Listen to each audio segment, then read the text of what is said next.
운명의 짐을 벗기시는 예수님이라는 제목으로 말씀 함께 나누겠습니다.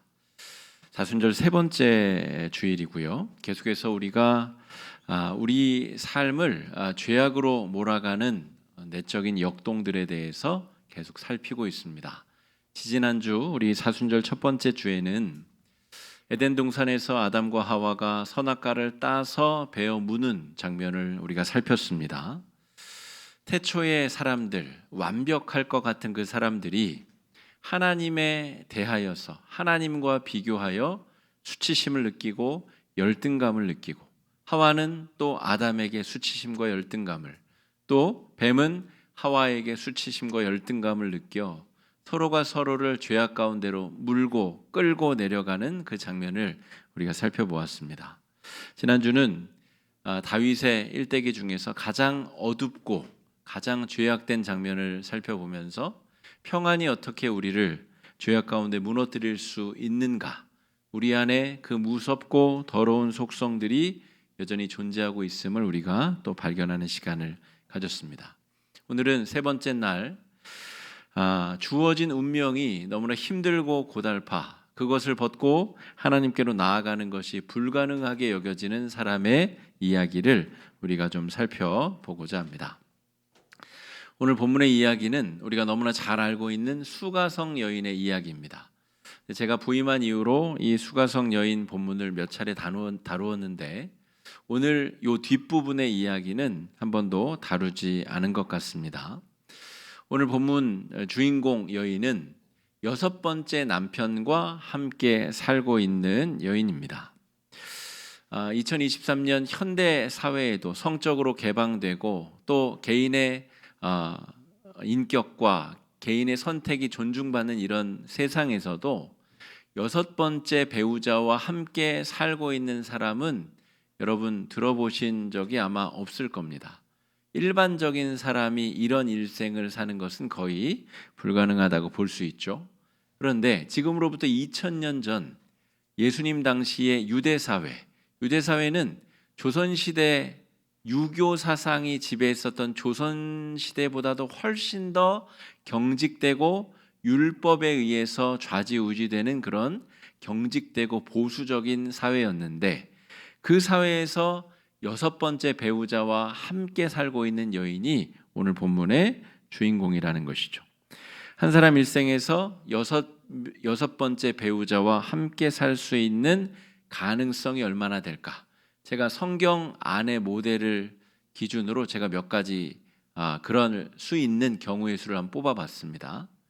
형사취수라고 하는 제도가 있습니다. 우리나라 고구려 부여 시대에도 이런 제도가 있었는데, 형이 죽으면 형수를 취한다는 말입니다. 그러니까 형수가 시동생에게 시집을 다시 가는 경우인데, 이것은 이상한 성무나 이런 게 아니고 형이 죽었을 때 그 형수가 먹고 살 길을 만들어주기 위한 결혼제도라는 거죠. 그래서 이 유대 사회에도 형사취수 제도가 있어서 형이 먼저 죽으면 그 시동생들이 이 형수와 결혼했을 가능성, 그렇다고 해도 이게 6번째 시동생과 함께 살 수 있는 것인가? 또 다른 경우는 우리가 흔히 소방 맞는다고 하죠. 자녀를 낳지 못해, 아들을 낳지 못해 소방 맞는 경우, 또 질병에 걸려서, 우리 성경 다른 곳에 혈루병 앓는 여인 이야기가 등장하죠. 혈루, 그러니까 피가 흐르는 질병인데 여성의 생리 기간이 끝났음에도 불구하고 계속 하혈이 이루어지는 질병.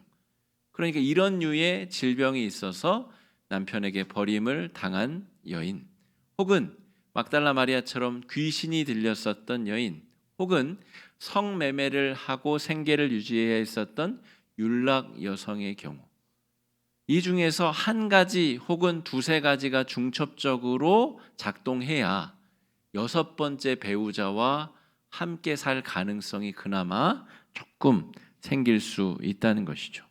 그런데 오늘 예수님이 만나주신 이 여인이 이런 기구한 운명의 짐을 어깨에 걸머지고 살아가야 되는 그런 여인이다, 이렇게 볼 수가 있습니다. 18절 말씀 우리 한번 같이 읽어보겠습니다. 18절 본문 앞부분에 있는 내용인데 한번 읽어보겠습니다. 너에게 남편 5이 있었고 지금 있는 자도 내 남편이 아니니 내 말이 참되도다. 이 표현, 지금 있는 자도 내 남편이 아니라고 하는 이 표현과 더불어서 이 여인이 우물가에 물을 길러 정오, 다른 사람들은 더워가지고 우물가에 오지 않는 그 때를 틈타서 물을 길러 온 점을 미루어서 유추해 보자면 아무래도 이 성매매를 하는 여성이 포주와 함께 지내고 있는 것이 아닌가 이렇게 추측해 볼 수 있습니다. 게다가 그 포주가 계속해서 바뀌고 있는 그런 상황, 제가 아무리 합리적으로 추측해도 그 상상력이 가장 합리적일 것 같습니다.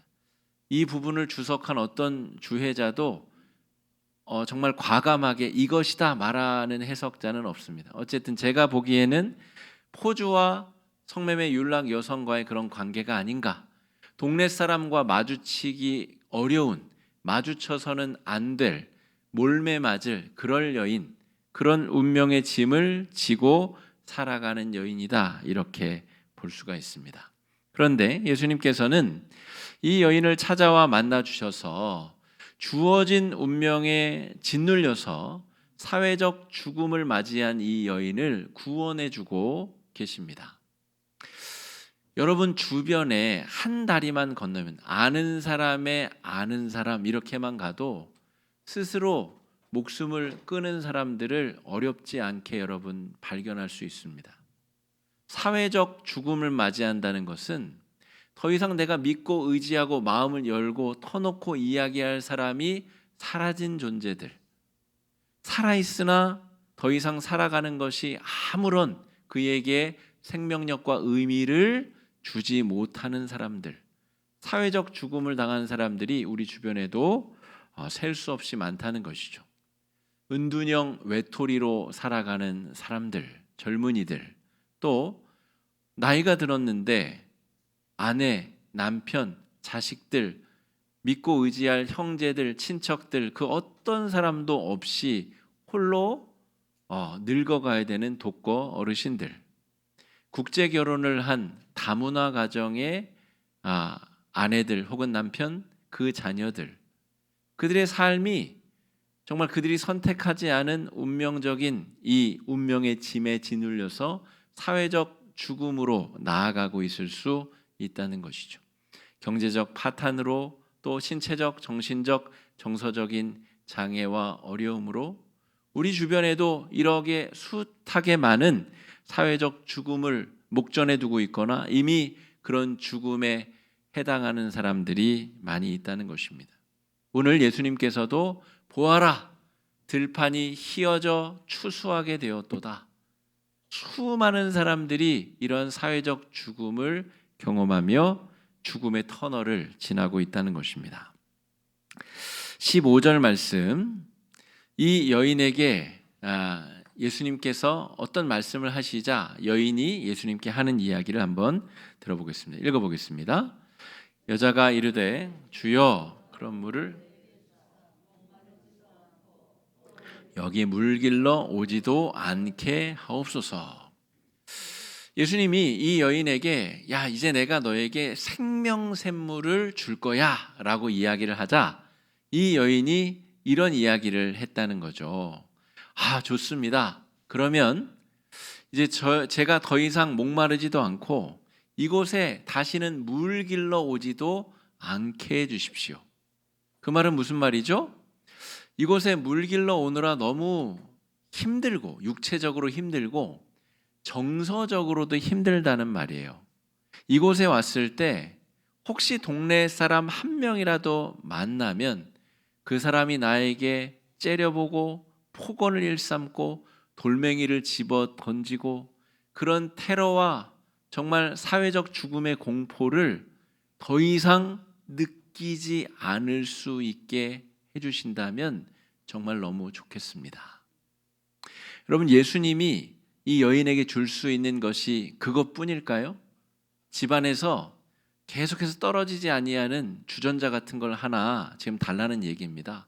아무리 물을 따라도 계속 물이 차오르는 신비의 주전자, 그런 것 있으면 목마르지도 않고 여기 물길로 오지 않아도 되니까 그런 것 저에게 주신다는 것 아닙니까? 라고 이 여인이 예수님께 요청했다는 거예요. 그런데 예수님이 이 여인에게 주실 선물은 그 정도에 그치는 선물이 아닙니다. 다른 사람들 만나지 않아도 되는 어떤 그런 선물이 아니라 다른 사람들을 만나도 되는 선물, 다른 사람들을 오히려 만나고 싶은 선물, 그러함에도 불구하고 내 인격이 파괴되지 아니하고 오히려 기쁨의 샘이 차오르는 놀라운 은혜의 선물을 준비하고 계시다는 것이죠. 잘 생각해 보면 왜 예수님이 이 여인을 만나셨을까를 깊이 생각해 보면 사실 이 여인만 구하기 위함이 아닙니다. 이 여인의 박복한 운명과 이 여인이 속한 사마리아 공동체, 사마리아 사람들의 운명이 굉장히 연관되어서 닮아져 있습니다. 사람의 이 인체의 신비가 굉장히 놀랍기 때문에 인체의 신비를 연구하면 우주의 섭리를 이해할 수 있다 그러죠. 사람들 몸속에 작은 세포가 분열하여 생겨났다가 일하고 열심히 일하다가 세포가 죽어서 없어지는 그 과정이 저 우주 끝에 있는 별이 태어났다가 활동하다가 별이 이제 운명을 다하는 것과 연결되어 있다는 말입니다. 그러니까 이 박복한 여인의 운명을 깊이 들여다보면 이 여인이 속해 있는 사마리아 공동체 사람들의 운명이 연결되어져 있다는 것을 발견하게 된다는 거죠. 그리고 이 여인의 이야기의 마지막 부분, 오늘 우리가 본문으로 삼은 이 부분에는 그 동네 사람들이 함께 구원받는 이야기가 묘사되어져 있습니다. 주전 722년에 아수르라고 하는 나라에게 북이스라엘이 멸망당하게 됩니다. 솔로몬 이후로 남북 나라가 분열이 되게 되죠. 그래서 남유다는 유다와 베냐민 지파 두 지파 중심으로 나머지 10지파 중심으로 북이스라엘이 이제 존재하게 되는데 주전 722년에 아수르가 그 북이스라엘을 멸망시킨다는 거죠. 그런데 이 아수르는 어떤 통치 이념을 가지고 있었냐면 작은 정복한 소수 민족들을 완전히 분해시켜버리는, 그래서 이주를 시킬 때도 한 곳으로 이주시킨 것이 아니라 뿔뿔이 흩어서 사람들이 민족의 정체성을 더 이상 유지하지 못하도록 흩어놓고 피를 섞는 혼혈 정책과 종교적 정체성을 가지지 못하도록 그런 정책을, 아주 악랄한 정책을 썼다는 것이죠. 그로부터 136년 뒤에 남유다도 멸망을 하게 되는데 바벨론이라는 나라에게 멸망을 당하게 됩니다. 그런데 이 나라는 아수르와는 좀 다른 정책을 썼어요. 집단 이주를 시키고 바벨론 땅으로 끌고 가서 그 땅의 여러 하천에서 이 운하 작업을 시켰습니다. 그러니까 유대인들이 끌려가서 같이 고된 노동을 하며 찬송도 부르고 그들이 왜 망했는가를 하나님의 말씀에 비추어 성찰하는 시간을 가졌다는 거죠. 잘 아시다시피 페르시아의 제국 때에 다시 고향 땅으로 돌아오게 되는 은혜를 입게 됩니다. 그러므로 이 남유다 사람들 입장에서 볼 때는 저 북이스라엘의 멸망한 사람들은 자기들과 다른 존재라는 거예요. 그리고 그들을 아주 심각하게 핍박함을 통하여서 그들이 얻는 효과가 있었습니다. 북이스라엘 사람들을 이방인들보다 못한 개 취급을 하면서 남유다 사람들이 얻은 반사 이익이 뭐냐면 너희들은 실패하였으나 우리는 성공하였다. 우리는 신앙의 정절을 유지하였고 우리는 신앙의 정체성을 가지고 있기 때문에 우리야말로 하나님의 백성, 하나님의 자녀라는 거예요. 그 북이스라엘 사람들을 더 처참하게 깔아뭉개야 자신들이 조금이라도 더 돋보일 수 있었다는 거죠. 그런 이유로 유대인들은 이 돌아온 북이스라엘 사람들을 개 취급을 하면서 사마리아 사람들이라고 불렀습니다. 여러분, 그 사람들 중에서도 비난을 받고 있는 이 여인을 예수님께서 지금 만나주고 계셨다는 거죠. 유대인들은 사마리아인들을 개취급하고 그 사마리아인들은 다시 이 예수님이 만난 수가성 여인을 개, 돼지 취급했다는 것입니다. 예수님이 이 여인을 만나 그 운명의 짐을 벗겨주심으로 사마리아 사람 전체를 향한 하나님의 구원의 계획, 하나님의 뜻을 말씀해 주고 계십니다. 여러분, 이런 운명의 짙은 무거운 짐이 짓누를 때 사람들이 취하는 방법이 있어요. 대부분은 포기하는 길을 선택하죠. 그냥 운명을 받아들이고 박복한 삶을 살다가 그냥 절망의 나락으로 떨어지는 경우가 대부분입니다. 반면 의지와 노력을 통하여서 그 운명의 이 지류를 바꾸려고 노력하는 사람들도 있습니다. 허균이 쓴 홍길동전이라고 하는 우리 나라의 굉장히 아름다운 소설이 있죠. 그 홍길동이라는 사람은 서자 출신입니다. 그래서 아버지를 아버지라 부르지 못하는 운명을 짊어지고 태어나죠. 그래서 이가 한 일이 무엇이냐면 의적단을 만들어서 도둑질을 하고 약자를 돕고 의로운 삶을 통하여 적서차별의 그 한계를 스스로 뛰어넘으려고 했었던 소설상의 주인공입니다. 나중에는 율도국으로 건너가서 율도국이라는 나라를 만들고 그것을 의롭게 다스리는 왕이 되기도 합니다. 최선의 노력을 기울여서 자기가 서자로 태어난 한계를 극복하려고 하는 노력, 이것이 우리에게 주어진 운명을 바꾸려고 하는 사람들의 노력의 시도입니다. 제가 최근에 본 드라마에는 어렸을 때 학교 폭력을 당했었던 여인이 18년간의 복수를 준비하는 기간을 통하여서 처절하게 그 복수를 완수해내는 그 과정을 다룬 이야기가 드라마 되었습니다. 여러분, 사람이 이를 악물고 노력하면 그 운명의 길을 바꿀 수 있을 수도 있습니다. 어느 정도까지는. 그러나 오늘 예수님께서 이 여인에게 하고자 하는 일은 그 정도에 머무르는 일이 아니라는 것이죠. 또한 대부분의 사람들은 미신 숭배에 빠지기도 합니다. 자신에게 주어진 운명의 짐을 돌리기 위해, 그것을 바꾸기 위하여 부적을 쓰기도 하고 구술하기도 하고 수많은 미신 숭배적인 행위를 통하여 운명이 점지어진 것을 바꾸려는 시도도 한다는 것이죠. 그런데 예수님이 이 여인을 만나서 주신 선물의 의미를 한번 우리가 이제 살펴보자는 것이죠. 28절 말씀 한번 읽어보겠습니다. 시작. 여자가 물동이를 버려두고 동네로 들어가서 사람들에게 이르되. 이 여인이 바랬던 것은 물이 자동으로 채워지는 주전자 정도였습니다. 그것도 놀랍죠. 놀라운 기적의 사건이죠. 그런데 예수님이 이 여인에게 주신 운명이 뒤집어지는, 운명이 바뀌어지는 선물의 내용은 무엇이냐면 물동이를 버려두고, 이 표현을 무엇으로 비유를 할 수 있을까 제가 많이 고민을 했는데 비유하기가 참으로 어렵습니다. 우리 집에 새 차를 한번 샀다고 비유해 봅시다. 외제차를, 자신의 수입에 넘치는 비싼 차를 샀는데 그 차를 버린 겁니다. 그 정도의 무게감에 해당하는 겁니다.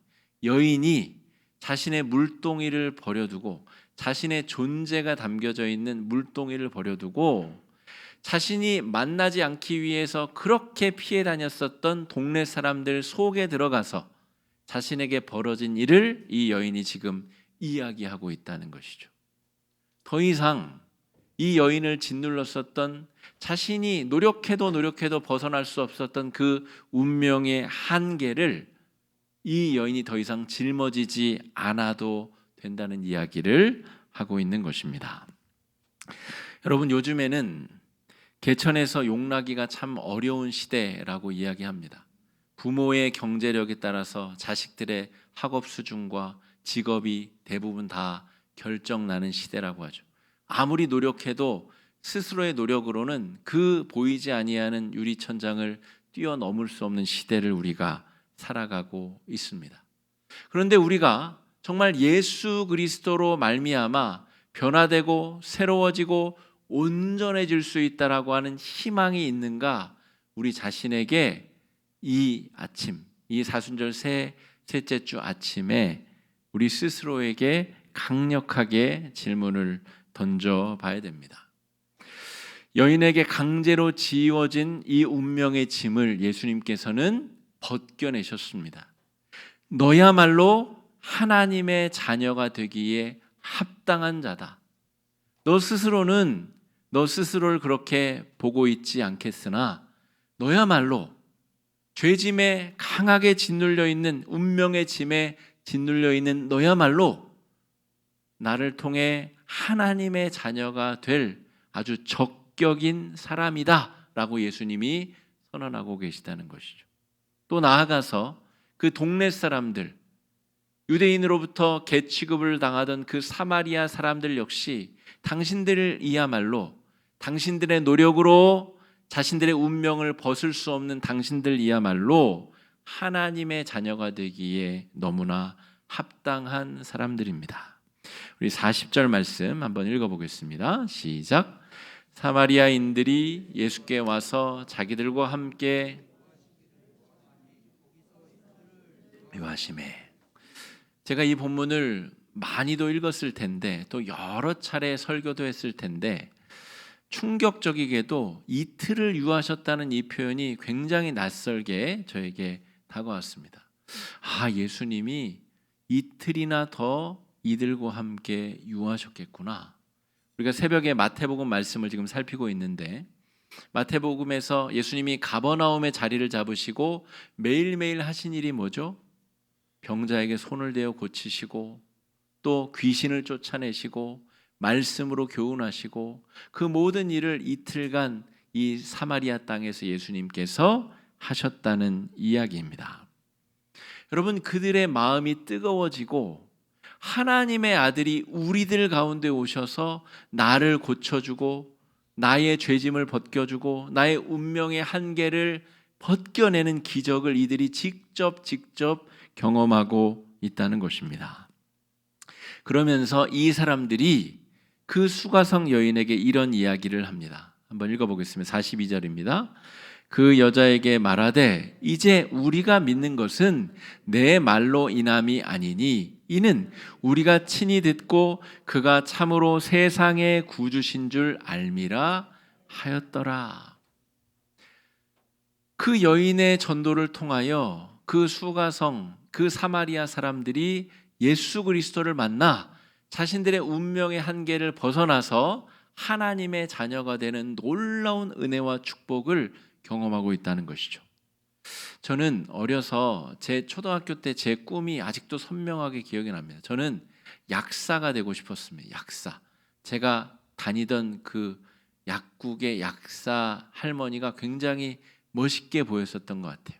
자기 공간도 딱 있고 거기서 어떤 전문성을 가지고 사람도 돕고 아마 돈도 많았을 것이라 그렇게 생각했었던 것 같아요.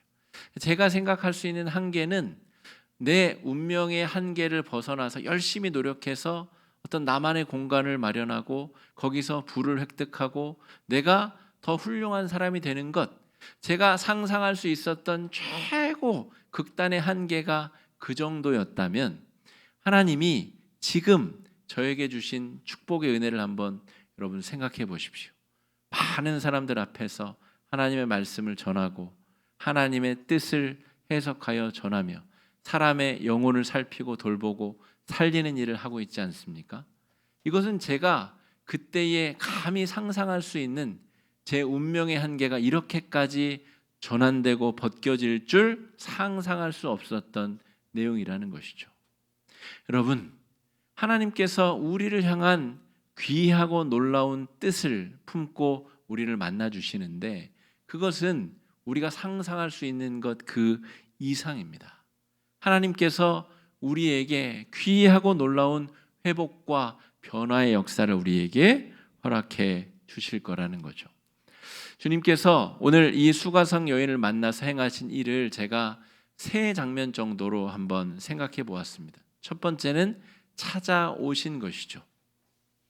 여러분, 동네 사람들 만나기도 지금 두려워하는 이 여인이 예수님을 찾아서 길을 나설 수 있을까요? 예수님이 주로 활동하셨던 이 갈릴리의 가버나움 거기까지 가가지고 유대인 한복판에 가서 유대인들을 다 밀쳐내고 예수님을 찾아 만날 수 있었을까요? 이 여인이 예루살렘에 가서 설교하시는 예수님 앞에 가서 그 발치에 앉을 수 있을까요? 불가능한 일입니다. 이 운명의 짐에 짓눌려 있는 여인을 찾아오신 분은 예수님이십니다. 그분이 직접 그 여인 앞에 가셔서 그 여인에게 먼저 물을 달라 하셨고 그 여인의 운명을 바꾸어 놓으셨다는 것이죠. 여러분, 우리가 잘나서 우리가 선택해서 예수 믿고 있는 것이 아닙니다. 우리가 잘나서 교회 다니고 신앙생활하고 하나님의 자녀가 된 것이 아니라는 거죠. 우리를 찾아오셔서 우리에게 말씀하시고 우리를 변화시키신 그분이 바로 하나님의 아들 예수 그리스도이십니다. 그리고 그분은 모든 것을 알고 계십니다. 네가 6번째 남편과 살고 있으나 그 남자도 네 남편이라고 하기는 어렵구나. 우리가 주님 앞에 숨길 수 있는 것이 무엇이 있겠습니까? 나의 수치심과 열등감과 또 내 안에 있는 더러운 그 그림자의 속성을 주님께서 다 알고 계시다는 것이죠. 그럼에도 불구하고 우리를 하나님의 자녀 삼아 주시겠다고 하는 것입니다. 여러분, 우리를 짓누르고 있는 내가 바꿀 수 없는 그 운명의 죄짐들을 이제 예수 그리스도 앞에 온전히 내어드릴 필요가 있습니다. 주님, 이것을 변화시켜 주시고 이것을 통하여 제가 상상도 할 수 없었던 놀라운 회복과 은혜 가운데 초대하여 주시옵소서. 그리고 사마리아 사람들 속에 들어가셔서 주님께서 이틀을 유하셨습니다. 그들 가운데 가셔서 사시고 그들의 삶을 변화시키고 회복시키셨다는 것이죠. 이 여인이 6번째 남편과 살고 있다는 이 비유를 수많은 성서 해석자들이 해석해 보려고 시도하였습니다. 왜 6번째 남편일까? 그런데 아마도 예수님께서 7번째 남편이 되시기 위함이 아닐까? 많은 성서학자들은 그렇게 의견을 모으고 있습니다. 7이라고 하는 완전함이라고 하는 온전함이라고 하는 온전한 신랑감 예수 그리스도를 만나 그의 운명의 짐이 벗겨지고 한계를 초월하여 그가 온전히 새로운 사람으로 거듭나고 있다는 것입니다. 이 세상은 우리에게 수많은 차별과 정죄, 관습과 전통에 따라 우리를 운명으로 짓누르려고 합니다. 유대인들이 사마리아 사람들을 개, 돼지라고 부르며 그들이 바꿀 수 없는 조상들의 역사 때문에 개, 돼지 취급을 받아야 된다라고 유대인들은 말하였습니다. 그 사람들이 만든 세계관 안에서 그들은 차별받고 정죄당하고 죽음의 터널을 지나고 있는 것이죠.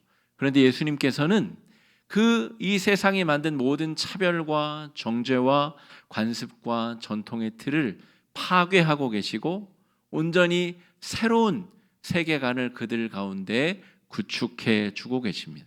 너희들은 사랑받아 마땅할 하나님의 자녀들이다.